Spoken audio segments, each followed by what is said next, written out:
measure them is to look at the speed of the response, that is the response time, and the effectiveness of it, and what they do next within the next 72 hours. And so that is where we are. And so far, what's your assessment of the response? I think they did well. What they will do next, which I will not be surprised, is to react. And secondly, they will assess the vehicular movement from Tamale down to Bawku in what we call the travel risk assessment.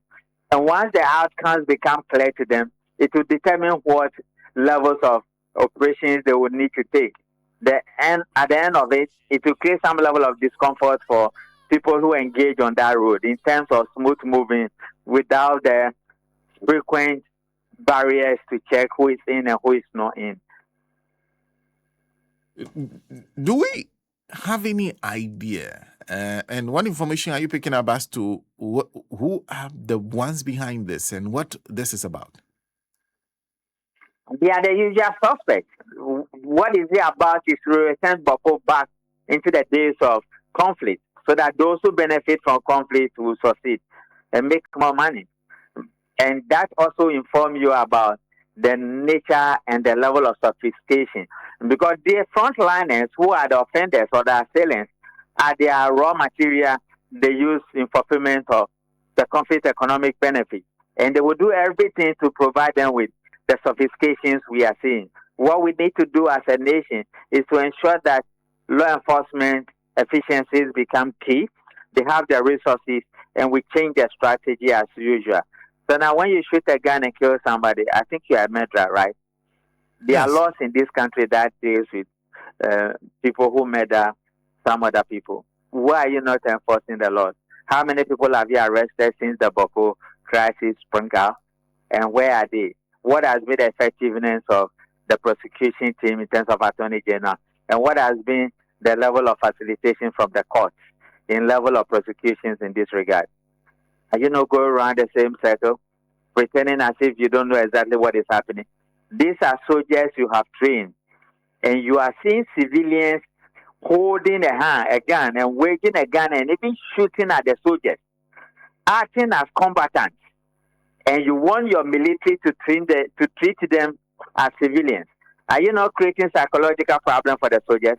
And when you do so, and you travel for a very long time, what the soldiers will do is that they will pretend as if they are doing their job, and they will concentrate on their base, which is fortified, that it become a non-permissible environment for any civilian who has no legitimacy or clearance. And that is the situation you are heading towards. So for you, one of the ways of dealing with this, because the numbers involved are huge, 7 of them were killed. And you're saying they are getting more and more courageous in the attack. Nature of the guns received? And did you see the precision? When it comes to crime prevention or crime commission of crime, from straight out from crime psychology, they will avoid the hard target and they will go for the soft one. So they avoided the military and they went for the civilian bus, knowing that there will not be enough military officers in that bus. And they had them. So they killed 3 people, injured 1. I don't know the numbers as at the time we are speaking now. And you can clap for the military or the police or the BNI working together by the nature of the response that they took out 7 people and they retrieved a number of guns, and they might be engaging in field operations to retrieve more or to go after the assailants. But then, to the extent that the assailants have this level of sophistication and precision, it tells you that they have a supply chain that supplies this level of arms to them on daily basis or weekly basis. And what would they use it for? They have to test the strength and alertness and capabilities of the security on the ground. What is the response you are expecting from authorities beyond the work that's being done by the security on the ground? You mean the security authorities? Yes, both the security authorities and those in the states who run the state. The state will pretend they didn't see. And they put the security officers in a very bad position. But then from the security management point of view, they did the very first thing we expect them to do. What I will not be surprised they will do is to go after them as a stick case, house to house, village to village, farm to farm, cottage to cottage, or they will use straightforward intelligence and lay down bush for them at the appropriate time, and they will strike. And they will also do the travel risks along that road, and that means that they will change some of the methodologies they have applied, which led to these public safety lapses. For the political governance, we would need to wait and see what they will do. But you say what is important is finding these people, prosecuting them, and making sure they get the punishment that they deserve. So now, Radio Good, take a gun out of Radio Good. You see those beautiful houses around your studio? People pass there every day. Put a gun in the head of somebody. You see where you are to Supreme Court or to Carnation, you'll be there within the next 2 hours. I'm telling you, irrespective of who you are, whether you are Senna or you are Eric or you are whoever, you'll be there. And people commit crimes and you let them go. I see. Thank you. Thank you for speaking to us. You're welcome. Well, to him, if you don't deal with this issue comprehensively, prosecution is important. Making sure you find these people, put them before the law, they get the necessary punishment. This will serve as a deterrent. But as long as you do not do that, it will continue. That's Mr. Richard Kumado, who is a fraud and security consultant, joining us on the line this morning. And in fact, I want to go back to this matter. President cast sword for airport concourse projects. SM, do you have the voice? Let's listen some more. Some further details. Yesterday, Patrick has already shared this with us. Let's get some details of what the president is explaining exactly what is being done at the Accra International Airports. What is a concourse? Which concourse is he concursing? So we'll try and understand exactly what the president. This is what the president has been saying on this issue. Sam, when you're ready, please share it.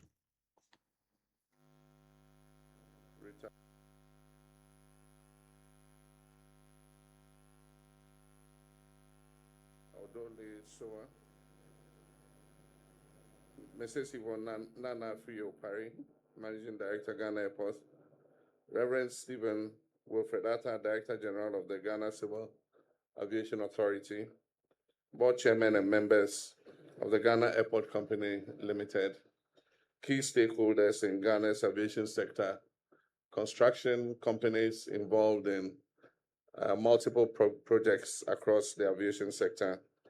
Ladies and gentlemen, I wish to warmly welcome all of you today. It's a privilege for me to join you this morning for the sword carrying ceremony, marking the start of construction of the connecting concourse between Terminal 2 and Terminal 3. Today's event is not merely ceremonial, it is strategic.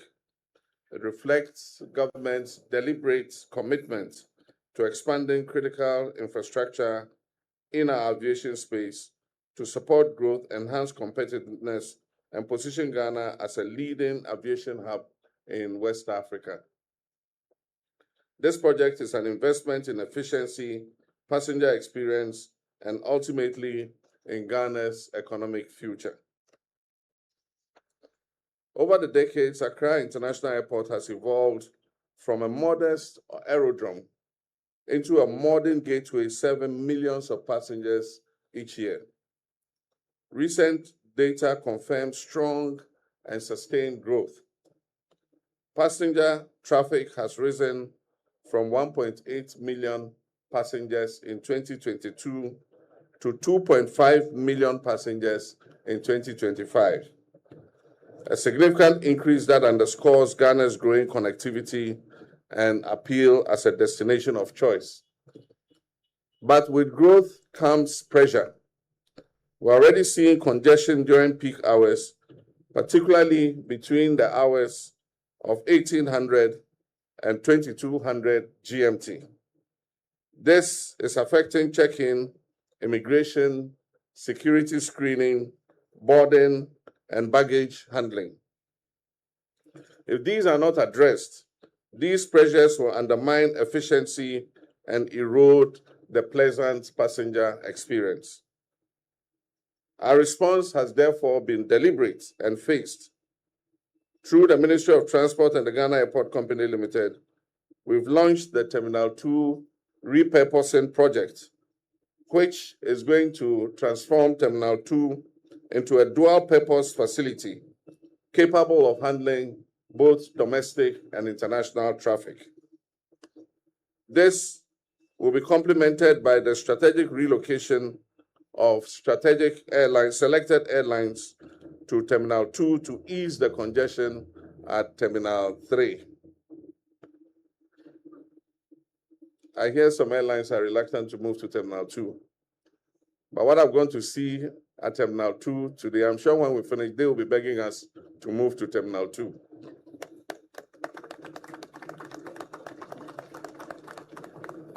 However, these interventions alone are not sufficient. Well, so that's the president explaining exactly what they are trying to do. So easing congestion in Terminal 3, they're trying to improve the facilities in Terminal 2 so they can move some of the airlines to Terminal 2. So that is exactly what is being worked on. That concludes our show for today, the Gold Morning Conversation. I am Sana Nombo. SM was here. SM is still here standing.